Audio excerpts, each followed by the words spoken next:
Está vendo o mal à frente, pois corra. Provérbios 22:3. Está vendo o mal à frente, pois corra. Diz assim Provérbios 22:3, a palavra de Deus. O prudente vê o mal e esconde-se, mas os simples passam adiante e sofrem a pena. Vamos orar. Santo Deus, nosso bom Pai, dá-nos sabedoria para entender esta Tua palavra e aplicá-la em nossas vidas. Em nome do Senhor Jesus Cristo. Amém. Dois homens vão andando e veem algum mal à frente. Que tipo de mal? No dia a dia da vida, um perigo físico, alguém ameaçador à frente, uma situação de perigo, um negócio arriscado demais. E em termos de nossa vida cristã, uma tentação, um ambiente indigno, e os exemplos poderiam ser muitos. Cada um reage de uma maneira diferente. O primeiro esconde-se. O prudente vê o mal e esconde-se. Prudente? Esse negócio de se esconder não é coisa de medroso, de covarde, se escondendo dos desafios da vida, dos perigos, das adversidades. No mundo pode até ser, pelo menos em parte, pode valer esse tipo de filosofia, que o corajoso enfrenta. Mas para Deus, o que talvez o mundo considerasse covarde, frouxo, para Deus é prudente. Aliás, esse é o método bíblico para escapar dos pecados que nos assediam. Eu vou ler algumas passagens, não vou aprofundar, eu quero desenvolver mais esse versículo, mas essa sequência eu sempre valorizei muito, e não perco a chance de repetir para os meus ouvintes. 2 Timóteo 2,14, 2 Timóteo capítulo 2, eu vou ler 1, 2, 3, 4, 5 versículos, que mostram uma coerência, um ensino aqui. Observem, 2 Timóteo capítulo 2, versículo 14. Recomenda estas coisas, dá testemunho solene a todos perante Deus, para que evitem contendas de palavras, que para nada aproveitam e tal. Evitem. Versículo 16. Evita igualmente os falatórios inúteis e profanos. E continua. Versículo 19. Entretanto, o firme fundamento de Deus permanece tendo este selo: o Senhor conhece os que lhe pertencem. E mais, aparte-se da injustiça. Então temos lá, evite, depois, no 16, evite, agora no 19, aparte-se da injustiça. 22, foge, outro sim, portanto, das paixões da mocidade. 23, repele as questões sensatas absurdas. Irmãos, vocês estão vendo essa sequência de verbos, sequência de ordens, de imperativos que o Espírito Santo nos deu através de Paulo? Foge, evita, repele. É um princípio das Escrituras. Sai de perto, sai correndo. Se é o mal que está à frente, se é uma briga, se é uma discussão, se é injustiça, se é pecado, sai de perto. Tito, capítulo 3, versículos 9 a 11. Outra carta do mesmo Paulo, mas outra carta, em vez de para Timóteo, agora é para Tito. Evita, estou em Tito 3 e 9, evita discussões insensatas. 10, evita o homem faccioso, briguento, depois de admoestá-lo a primeira e segunda vez, mesma ideia de sair de perto. 2 Coríntios capítulo 6, versículo 16,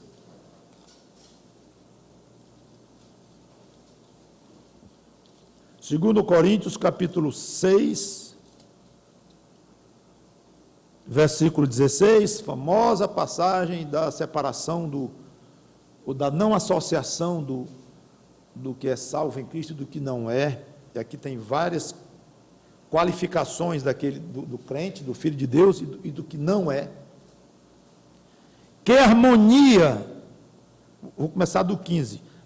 14, não vos ponhais em julgo desigual com os incrédulos, não se coloque, porque que sociedade pode haver entre a justiça e a iniquidade, ou que comunhão da luz com as trevas? Esse luz é o crente, trevas é o não crente, justiça é o crente, iniquidade é o não crente.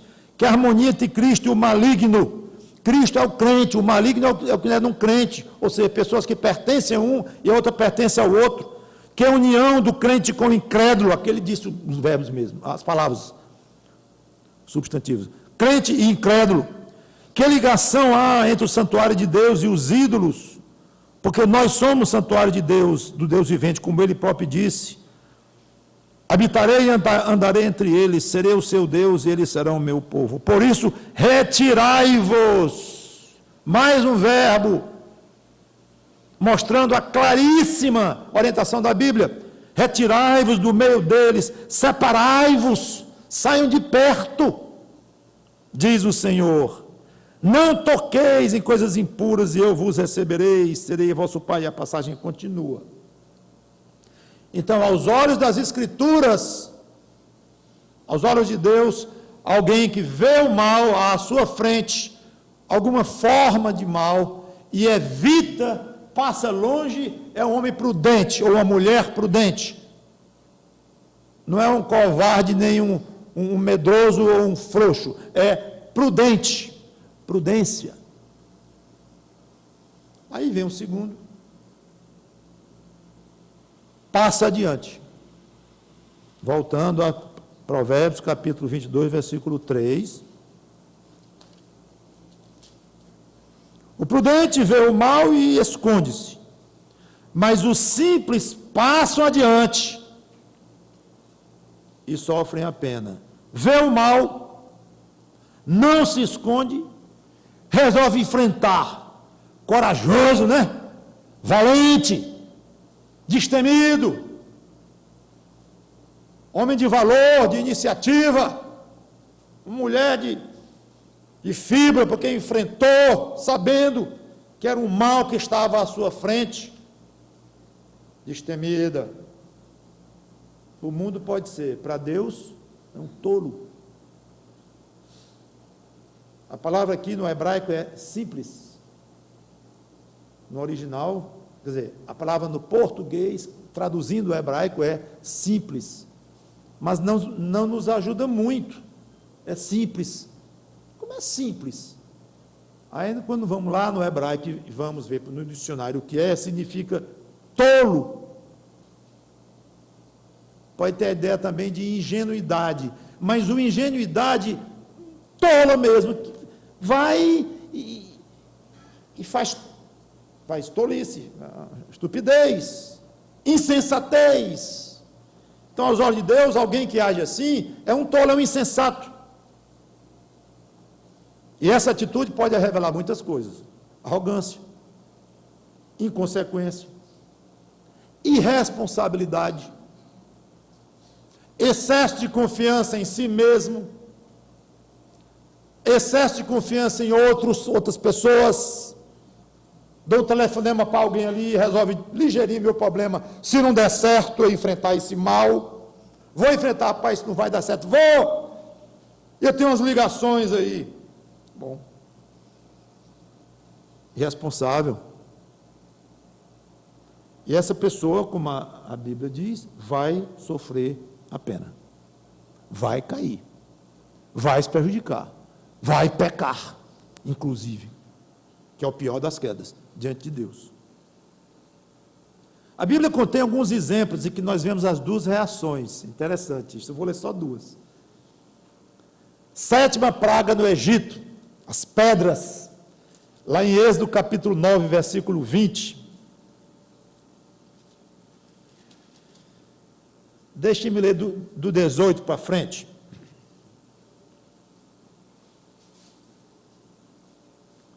Moisés com a palavra, eis que amanhã, falando para Faraó, por este tempo farei cair muito grave chuva de pedras, como nunca houve no Egito desde o dia que foi fundado até hoje.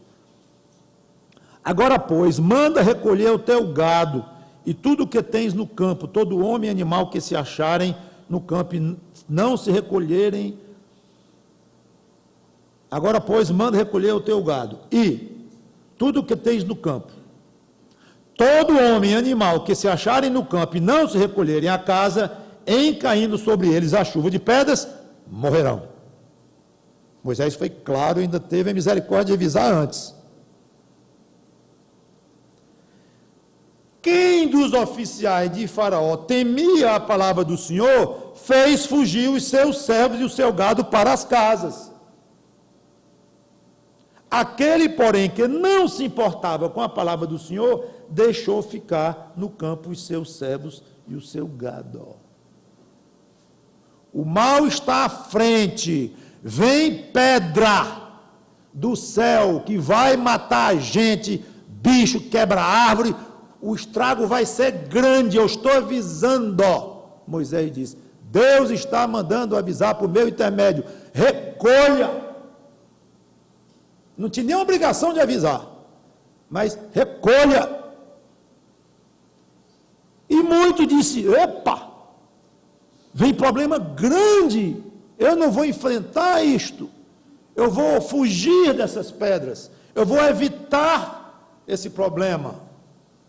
Óbvio. E recolheu o seu gado. Os outros disseram assim, não, que Deus é esse?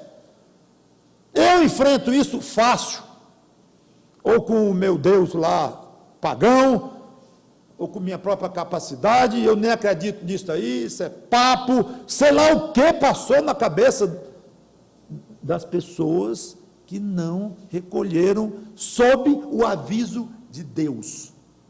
Vem! Enfrentou? Perdeu tudo. As pedras destruíram tudo que estava exposto. Segundo exemplo, não vou ler nenhuma passagem, porque é muito conhecido de nós, Noé e seus ouvintes. Noé foi um pregador da justiça. Ele pregava enquanto construía a arca.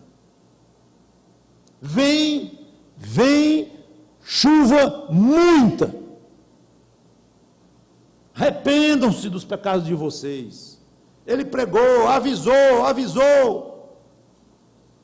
Ninguém se preocupou, pelo menos não, a menor indicação bíblica, que alguém tinha procurado Noé para entrar na arca. Só entraram os 3 filhos deles e as respectivas esposas dos 4, que eram 8 pessoas. Acabou. 120 anos construindo a arca. E lá vem a água, matou todos, sem exceção. Menos os 8 que estavam na arca. Então, são exemplos históricos de pessoas que não cuidaram de evitar o mal que estava à sua frente. E um mal que vinha especialmente o mal que vinha sob o aviso de Deus. Agora, ainda há a possibilidade de alguém partir para cima do mal porque não viu o mal. Pode acontecer. Embora eu entenda que o contexto aqui fale de dois duas pessoas, os dois viram o mal. Um fugiu dele, sábio, prudente, e o outro enfrentou, tolo. Mas fiquei pensando na possibilidade de alguém não ver o mal, às vezes até um tanto quanto óbvio, mas não viu. Aí não é o caso de arrogância, de irresponsabilidade, de excesso de confiança, de egoísmo. Não, aí é um defeito, só que perigosíssimo também para o crente. Qual é o nome desse defeito? Ingenuidade, tolinha, que não vê as coisas. Inclusive, o próprio diabo pode usar muito isso, pode dizer, mas isso não é um grande mal, você tem culpa de não ter visto? Você tem culpa de não ter malícia no coração? Você não vê perigo em nada? Cara, tu não estava vendo, era óbvio que aquela mulher ia te ser uma tentação muito grande pelo jeito dela, pela fama tu foi estudar com ela num quarto à tarde todinha, ela te chamou e tu foi, não estava óbvio que isso não ia dar certo? Eu achei que não, ela foi um culto na igreja há 6 meses, e tal, achei que até que era irmã em Cristo. Meu amigo, muito perigoso a ingenuidade de não ver o mal à frente. E aí? Bom, alguém assim, eu creio que deve se cuidar, deve tomar providências. Se você vê alguém de óculos, é porque ele reconheceu que não estava enxergando bem, não é? O que ele fez? Foi para o oculista. O que a ciência tem para ele? Tem óculos, grau, tem lente. Ele reconheceu que não enxergava bem. Não é dizer, eu não enxergo bem e vou continuar sem enxergar bem. Você pode enxergar bem? Posso. Pois enxergue. Bote uns óculos. Toma providência. Então, o crente que sabe que é ingênuo, que tem essa dificuldade de ver, toma providência.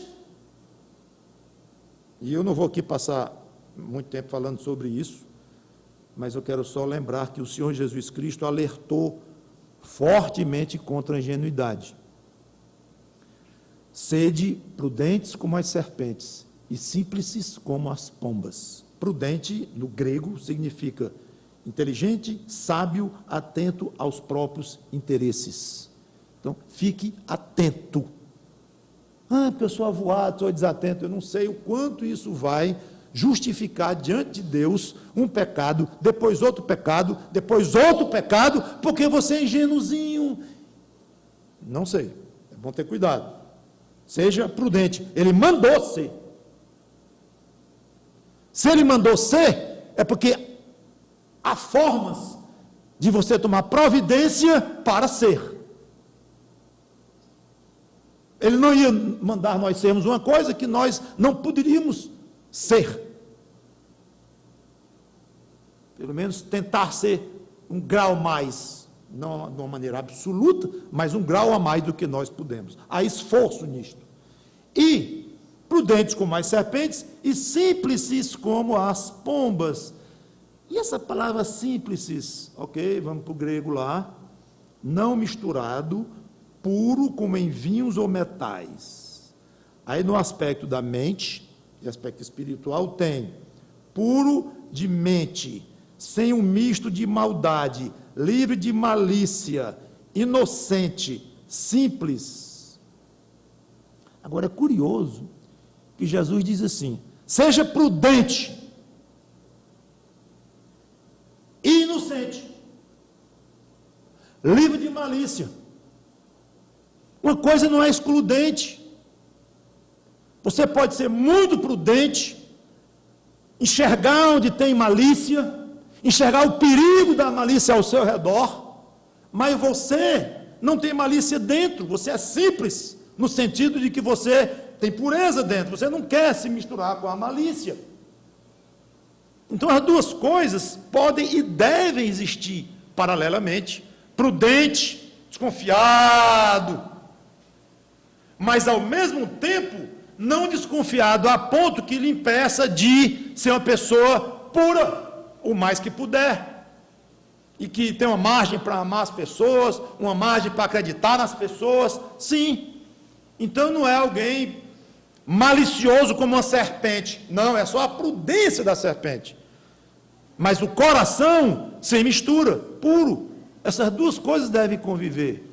Então, trabalhe nisto, peça a Deus mais sabedoria e menos essa ingenuidadezinha tola que lhe leva a pecar. E uma dica, antes de encerrar, pareça ingênuo. Reconheça que é ingênuo, igual o que está de óculos reconheceu que não enxerga bem. Cerque-se de pessoas prudentes e dê ouvidos a elas. Quer dizer que você não tem a habilidade, a condição de perscrutar o mal ao seu redor, o seu radar é falho. Pois pelo menos se cerque de pessoas, de irmãos em Cristo, que lhe ajudem, digo, cuidados, com o quê? Com isto, meu irmão. Não, eu acho que tem problema nenhum. Você não acha porque você é míope. Mas eu estou dizendo, tem perigo grande. Pois tá bom, não acredite em mim não, fale com outro. Fale com outro, fale com 10 irmãos ou irmãs que você acha que são pessoas que têm uma certa sabedoria, uma certa condição de ver as coisas, pessoas de um testemunho excelente de vida cristã. Pergunte aos 10 o que eles acham. Porque os 10 vão dizer a mesma coisa, ou 9. Então você tem a humildade de se dirigir nesse aspecto, nessa situação, pelo radar dos outros, considerando que o seu é danificado ou é fraco. Como eu disse, irmãos, é uma dica. Não é que você vai usar a consciência dos outros para tudo, que você vai perder sua própria consciência. Claro que não. Mas tem a humildade de reconhecer que você não é muito dotado da condição de enxergar problemas ao redor. Eu sei o seguinte, que enfrentar problemas, enfrentar males à frente, que você enxergou com os próprios olhos, ou que você enxergou meio míope, mas os outros disseram, de fato, cuidado, e você está sabendo que tem perigo, e enfrentar, tolo, e vai sofrer a pena. Esse é importante da história. Vai sofrer a pena. Acho que muitos dos nossos sofrimentos crentes são consequências de desobediências a esse tipo de situação que a Bíblia fala. É interessante. A gente vê um crente em dificuldade, pelo outro lado, adulterou,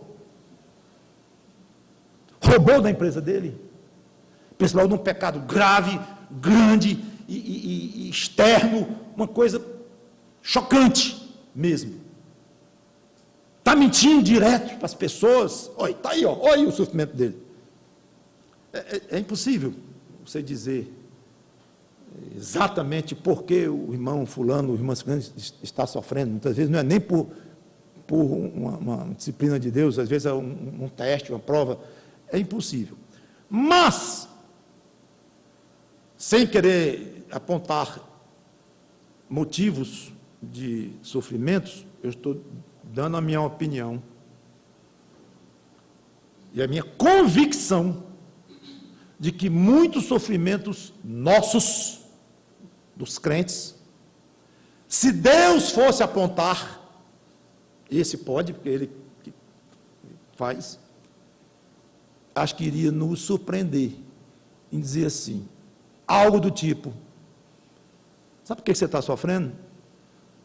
Por causa de Provérbios 22:3. Como, senhor? Provérbios 22:3? Aí você corre lá, não fala em adultério, não fala em roubo, não fala em mentira, esses pecados grandes. Aqui uma sutilezazinha. Eu acho prudente aquele que vê o mal, escapa. Você não tem feito isso. Em coisas sutis na sua vida, no dia a dia. No dia a dia. Até aquela banca de revista, que tem aquela revista exposta ali. E você sabe que aquilo é um mal à sua frente, e você não escapa, não dobra antes, para não passar por ali. Você aceita muitos convites de pessoas que você sabe que serão má influência. Você entra em negócios que você sabe que poderão dar problemas. Você sabe. Então, Provérbios 22:3 está lá e você desobedece. E olha, irmãos, tem dezenas de passagens dessas nas Escrituras que não tratam de pecados tão graves quanto, tão grave eu digo, tão evidentes e tão famosos por serem realmente ofensivos a Deus, assassinato, adultério e coisas desse tipo, mas são comportamentos que a Bíblia está dizendo, eu quero assim, Deus diz, eu quero assim, eu quero assim, eu quero assim, e você não faz, e não fica impune, você termina sofrendo as consequências. Cada um sabe o seu coração, cada um conhece o seu próprio radar, cada um tome as providências que achar por bem tomar, ou se quiser deixar o seu gado lá fora da sua casa, que morra o seu gado todo com as pedras de Deus. Foi avisado. Então o meu papel aqui é lhe avisar, a você e a mim próprio. Deus nos dê sabedoria, irmãos. Sabedoria para enxergar os males. Humildade de reconhecer que não temos condições de enfrentar aquele mal. Não temos poder para que vamos cair, muito provavelmente. E coragem e poder no Espírito para evitar e sermos considerados por Deus sábio, prudente, em vez de tolo e insensato. Vamos orar. Obrigado, Senhor Deus, pela Tua palavra, que essa igreja se encha de sábios e de prudentes, pessoas que reconhecem que não têm poder em si próprias e que fujam de situações de tentação, de mal, de pecado. E que nós sejamos menos tolos, imprudentes, tolinhos, com ares de inocência, com ares de ingenuidade, mas uma ingenuidade ruim, que despreza, que leva ao descaso a necessidade de ser mais cuidadoso e mais prudente. Em nome do Senhor Jesus Cristo te pedimos por isto e te agradecemos. Amém.